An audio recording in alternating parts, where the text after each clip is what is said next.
There's no nepotism. There's no narcissism on our set. I Mm-hmm. had to audition for my role.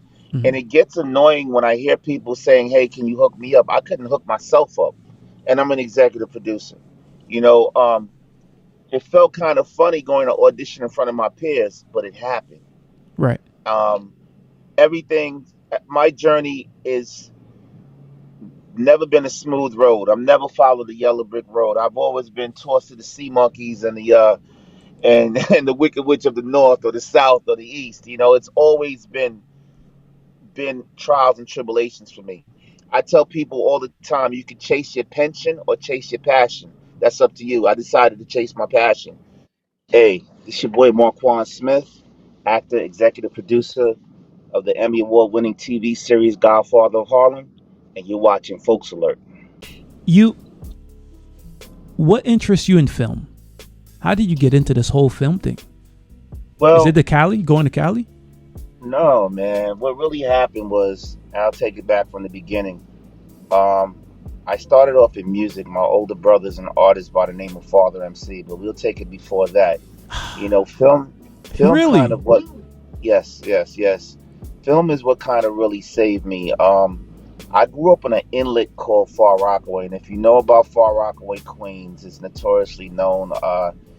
We call it the sixth borough, or even known as Alcatraz. It's an inlet that's on the outskirt of Queens and Long Island. Television, film, reading, anything creative saved me.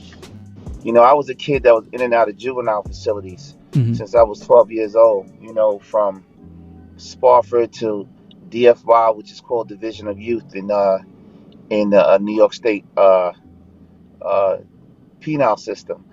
And I just wanted to do something that was different, being able to bring families together. You know, movies are experiences.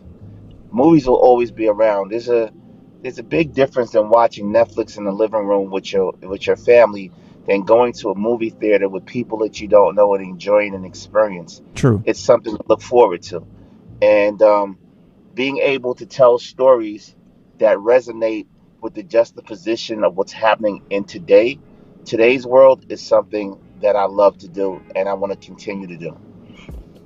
Lenox Terrace was a pristine community in Harlem where everyone from athletes to musicians to politicians to actors lived there. You may see Percy Sutton, you may Mm-hmm. see James Baldwin. You know, it was the place to live at, right? So, but she also told me about her grandfather, who's from Charleston, South Carolina, and his name is Ellsworth Raymond Johnson. He's a Geechee Gullah, and he migrated up here as well too. Now, the streets know him as Bumpy, but let's rewind. Bumpy Johnson didn't come up here to become a gangster. He actually Correct. came up here to become an attorney like Correct. Malcolm X. When he went to City College and he requested financial aid, when the bursar found out that Ellsworth Raymond Johnson was attached to a person of color, he said, we don't give financial aid to people of color. That's where Bumpy Johnson got the cards that he was dealt with and played it the best way he could. Mm-hmm. He wanted to show you that he was a tortured man trying to find his own way in life. And just because you bought the whole neighborhood book bags to go back to school or bought a bunch of turkeys for the neighborhood, that does not mean that you're not a dope dealer and you're not a hustler. So there's no glorification in that. We wanted to show exactly who Ellsworth Raymond Johnson was. He was a tortured man, you know, and you could see that with the conflict with him and Malcolm X. You're in the series. Yes, How I am. how how how and why did you want Forest Whitaker to play the lead in this? It's not we wanted Forest Whitaker to play the lead because Forest attached himself as a producer. Mm-hmm. I would have that was a perfect fit for me, but Forrest didn't say, "Hey, Marquand, I'm going to play Bumpy Johnson." As an actor, you have to see scripts, you have to see what comes off the pages to be able to commit to that character. Mm-hmm. Bumpy Johnson. Captain, I'm looking all over for you. Hey, you're in business with Chin Gigante. I don't discuss business in front of my daughter. Yeah, well, here's the thing. There's a pad for Chin, and then there's a nigger pad. That one's a whole hell of a lot more. Let's see a lot of that cell, then we can talk about that. Yeah.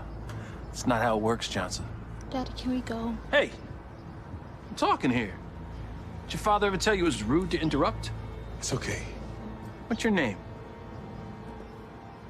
Margaret. Margaret?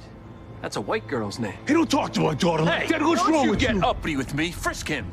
So it started off with myself and Paul and Jim initially. And myself and Paul would, go back to LA and stay up nights and write and write and write and write. Jim would handle the business aspect of it, and I would handle the creative aspect of it, with Margaret, with the research and things of that sort.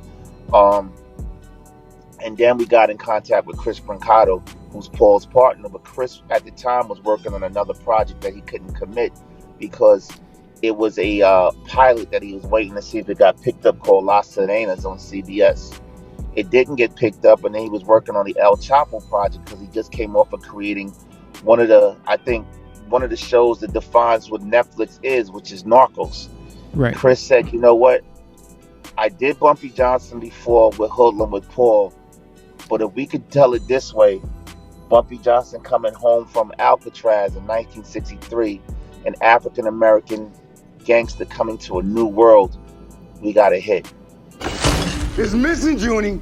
200 grand worth of dope disappeared into thin air. I ain't take it. Then who did? You in charge of this whole motherfucking operation. Chance, listen, I don't think it was him, all right? Let's leave him be. Shut the fuck up. God damn it, Chance. What the fuck are you I'm doing? gonna need an answer, Junie. I'm gonna count from 10. 10, 9, 8. Tell me you can't do anything in life if you don't put your mind to it. Gotcha. If you dream it, you could achieve it. You have to turn your circle into squares, and that's what I've done a long time ago, to turn my circle into squares. And I like to play with words. When I say circle and squares, squares is the definition of someone being corny. That doesn't mean you're corny to me.